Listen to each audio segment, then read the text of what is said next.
Coronavirus disease, better known as COVID-19, is an infectious disease caused by the SARS-CoV-2 virus and responsible for the global pandemic that the world has faced since 2020. The life we knew has changed drastically. Measures have been adopted to avoid contagion of the new disease. Events have been canceled to avoid crowds, the use of mandatory face masks, etc. Today, I'm going to talk about how life has changed, mentioning the following aspects. A.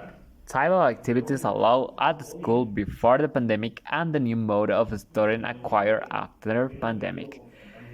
B. Interaction patterns allowed before the COVID-19 pandemic and the new patterns developed after the pandemic. And finally, let us see daily life routines and habits before and after the world pandemic. Well, in the way of education, before the pandemic, most education was carried out in person with practically no inconvenience. Education in the world has faced a great problem due to the COVID-19.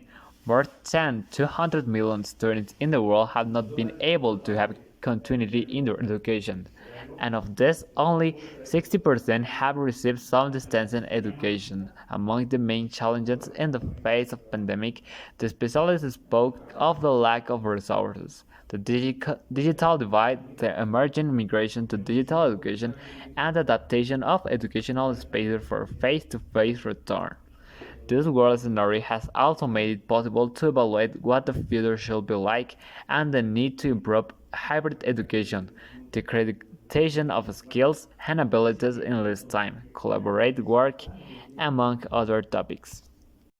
Part of the global response to COVID-19, categorized by the OMS as a pandemic, social distancing has emerged as a key concept in the management of the bioemergency. The pandemic has changed the way we socialize because we are limited to communicating through an electronic device or in person with considerable physical distancing. Many countries have normalized the term social distancing, which advocates maintaining this connection for our loved ones. However, according to the World Health Organization, attempts have been made to use the term physical distancing instead science by using the word social. We are enclosing any type of sociability that people may have. We must bear in mind that the human being is a social being by nature within a society, so that he cannot be prevented from having satisfactory social skills and interpersonal relationships.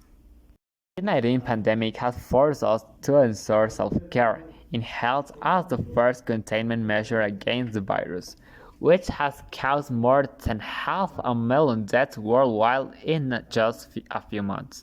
As such, self-care is the set of actions that a person performs to intentionally improve their health, including physical and psychological needs, always focused on positive personal development. In addition to improve the quality of life, self-care prevents diseases and how to recover correctly after suffering some discomfort. Some of the habits that have been acquired during the pandemic are frequent hand washing, constant cleaning of the home, sanitizing, avoiding touching your face, and the use of face masks in case you get sick. And I think that's all, so thanks for everything. Goodbye.